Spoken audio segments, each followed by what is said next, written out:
আমার একটাই কথা, রাজস্বী, সিলেক্টিভ হিস্ট্রি লেখা হয়েছে। মানে আমি কিন্তু বিশাল কিছু কাজ করিনি। আমি আবারও বলছি, আমি গেছিলাম করসেবকপুরমে, অযোধ্যাতে, যে কাজটা যে কোনো সাংবাদিকের করার কথা আমি তাই করেছি। আমি করসেবকদের ভার্সনটা তুলে ধরার চেষ্টা করেছি, করসেবকদের সাথে একটা লাইভ করেছি। তারা হাউ হাউ করে কাঁদছেন। রাম মন্দির, সারা পৃথিবীর সামগ্রী যেখানে জড়ো হচ্ছে, তার যিনি মেন কেয়ারটেকার ভদ্রলোক, তিনি কেঁদে ফেলছেন এ কারণে যে তার কাছে এই কথাগুলো কেউ জানতে চায়নি 1990 সাল থেকে।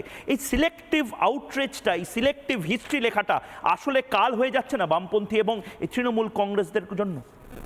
ময়ূকদা, আমি সৌভাগ্যবান ছিলাম যে ছোটবেলায় কোনো একটা প্রশ্ন করার জন্য কাশী বিশ্বনাথের মন্দিরটা দেখে আমি জানতে পেরেছিলাম যে 1669 সালে আওরঙ্গজেব সেই মন্দিরটিকে ধ্বংস করে দেন এবং 1769, তার 100 বছর পরে রানী অহল্যাবাই হলকার যখন বিশ্বেশ্বর মন্দির থেকে বিশ্বনাথের মন্দির প্রতিষ্ঠা করছেন, সেই সময় আমারই আত্মীয়, আমার পূর্বপুরুষ রঘুনাথ লাহিড়ীর, তার বিবাহ হয়েছিল যে রাজকুমারী তারাসুন্দরী দেবীর সঙ্গে। তার মা নাটোরের রানী ভবানী সেই কাশীতে ধ্বংস হওয়া দুর্গা মন্দির এবং দুর্গাকুণ্ড প্রতিষ্ঠা করছেন, সেই ধ্বংস হওয়া। এবং সেই দুর্গাকুণ্ডে রানী ভবানী প্রতিদিন 25 মণ চালের অন্নকূট, অন্নভোগ দিতেন, যা সমস্ত গরিব দুস্থ মানুষদের মধ্যে বিতরণ করে দেওয়া হতো। তো এই অন্নকূট, এটা অন্ন দেওয়া, অন্ন দান করা বাঙালি বা ভারতবর্ষের কাছে নতুন কিছু নয়। এটা বহু বছর ধরে চলে আসছে। চতুষ্পাঠী, আশ্রম, তীর্থস্থান, সরাইখানা, সমস্ত কিছু। আমি কয়েকটা কথা বলি ময়ূকদা।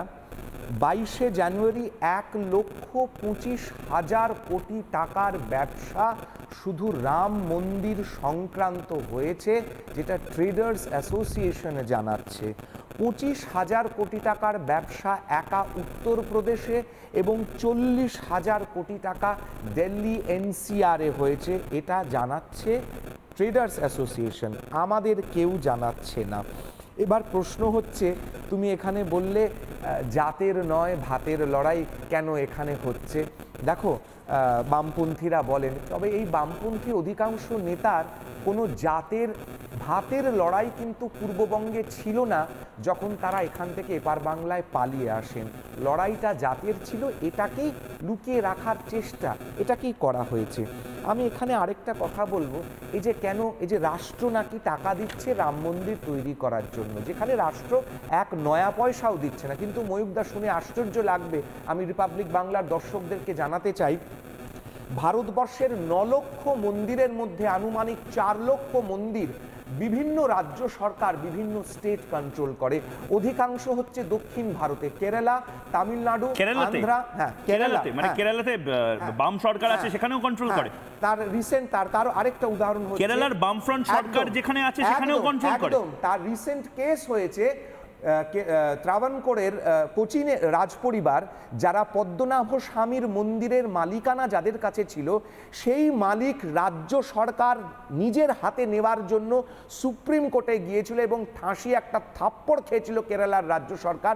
এবং সেই ছবিটা আমরা সংবাদ মাধ্যমে দেখেছিলাম, যখন রানী হাউ হাউ করে তার ছেলেকে জড়িয়ে ধরে কাঁদছে, কারণ পদ্মনাভ স্বামীর মন্দিরে অপার সম্পদার খোঁজ পাওয়া গেছে। আমি তোমাকে একবার একটু থামাচ্ছি, তার কারণ পরপর অনেকগুলো প্রতিক্রিয়া আসছে, সেগুলো শুনিয়ে আবার তোমার কাছে আসছি। একবার দেখে নি। আজকে দীঘা, দার্জিলিং, পুরী, তারাপীঠে যে হোটেল ব্যবসা হয় তার থেকে কয়েক গুণ বেশি ব্যবসা অযোধ্যায় হতে চলেছে। তাই অযোধ্যাতে সার্বিকভাবে পর্যটন পরিষেবা যে স্তরে পৌঁছাবে, তাতে হচ্ছে অযোধ্যা মানুষের ভাত যোগাবে। রাম মন্দির দিয়ে যদি মানুষের খাদ্য, বস্ত্র, বাসস্থান, চিকিৎসা, স্বাস্থ্য, সংস্কৃতি, খেলাধুলার উন্নয়ন, ঐক্য, সংহতি, সম্প্রীতি, স্বয়ংবরতার আর নিশ্চয়তা আসতো, তাহলে তো আর অন্য কিছু দরকারই ছিল না। আর্থিক ব্যবস্থা, সরকার, প্রশাসন, এর কোনো প্রয়োজনই ছিল না। নিশ্চয়ই দান যদি প্রচুর পরিমাণে পড়ে থাকে, ভান্ডারা যদি সেখানে খোলা হয়, গরিব মানুষদের যদি খাওয়াবার ব্যবস্থা করা হয় তিরুপতি মন্দিরের মতো, তাহলে এর থেকে ভালো কি হতে পারে? বিশ্ব ক্ষুধা সূচকে ভারতবর্ষ 121টা দেশের মধ্যে 111তম স্থানে রয়েছে। এখনও প্রচুর মানুষ আছে যারা দুবেলা দুমুঠো খেতে পারে না, কৃষকরা আত্মহত্যা করছে। এই সস্তার রাজনীতি না করে নরেন্দ্র মোদী যদি সেই দিকটা দেখতেন, রেশনের ব্যাগে নিজের ছবি ছাপার নির্দেশ না দিয়ে যিনি প্রকৃত অর্থে তিনি যদি ভারতবর্ষের 140 কোটি মানুষের দুবেলা দুমুঠো খাবারের ব্যবস্থা করে দিতেন, তাহলে অনেক ভালো হতো। রাজশ্রী, আমি তোমাকে 30 সেকেন্ড দিচ্ছি, কিন্তু সিপিএম এবং তৃণমূল একসুরে বলছেন যে কথা, অন্ন বস্ত্র বাসস্থানের ব্যবস্থা তো রাম মন্দির করছে, সিপিএম এবং তৃণমূল কি করছে? একদম। আমি ময়ূকদা ওটা শেষ করিনি একটুখানি, যে ভারতবর্ষের 9 লক্ষ মন্দিরের মধ্যে 4 লক্ষ মন্দির বিভিন্ন রাষ্ট্র কন্ট্রোল করে, বিভিন্ন রাজ্য সরকার কন্ট্রোল করে। যদি ধর্ম নিরপেক্ষতাকেই মানতে হয়, কারণ এই সমস্ত মন্দিরের আয় সম্পত্তি এগুলোই রাজ্য সরকার কন্ট্রোল করে, যদি ধর্ম নিরপেক্ষতা মানতে হয় তাহলে প্রত্যেকটি রাজ্য সরকারের উচিত এই মন্দিরগুলিকে ফ্রি করে দিয়ে তাদের ইন্ডিপেন্ডেন্ট করে দেওয়া। হিন্দুর টাকা নেওয়ার সময় হিন্দুর মন্দিরকে কন্ট্রোল করব, আর যদি হিন্দুর মন্দির তৈরি করার জন্য কোনো পয়সা দিতে হয় তখন আমরা ধর্ম নিরপেক্ষতা সংবিধানের কথা বলবো। এটা দ্বিচারিতা ছাড়া অন্য কোনো কিছু নয়। আরেকটি কথা, এখানে দাঁড়িয়ে তুমি যেটা বললে যে ক্ষুধা সূচকের কথা, এখানে আমি শুনতে পেলাম শান্তনু সেন বলছেন, তৃণমূল নেতা শান্তনু সেন বলছেন। প্রথম কথা হচ্ছে ক্ষুধা সূচকে ভারতবর্ষের আগে এগিয়ে আছে পাকিস্তান, আফগানিস্তান, যাদেরকে ভারতবর্ষ আটা না দিলে খেতে পায় না, যাদের দেশে টমেটো 400 টাকা।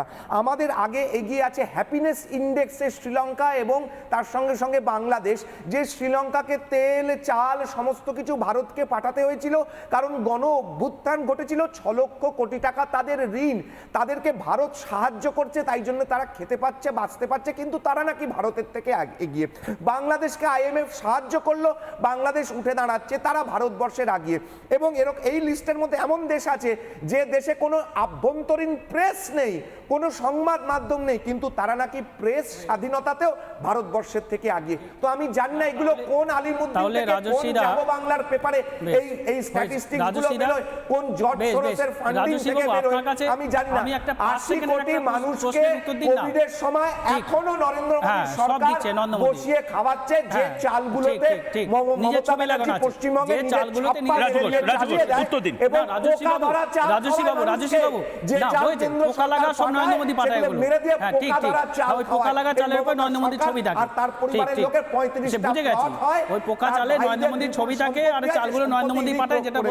যারা চোর তারা বড় বড় গলাবাজি করছে, চোরের মায়ের বড় গলা, মমতা ব্যানার্জির ভাষায় বলছি চোর কি মাই জোরসে বলে,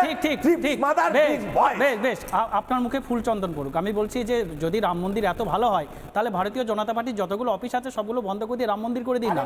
দেশের কল্যাণ চাইলে শুরু হয়েছে, এবার আমি বলছি দরকার নাই তো, মানুষের কল্যাণ করুক, डमरू वही बजाएंगे, ঠিক আছে আগে বলুন না, মাখন वही खिलाएंगे। রাম মন্দির খুলে দিন, দেশের ভালো চাইলে রাম মন্দির খুলে দিন।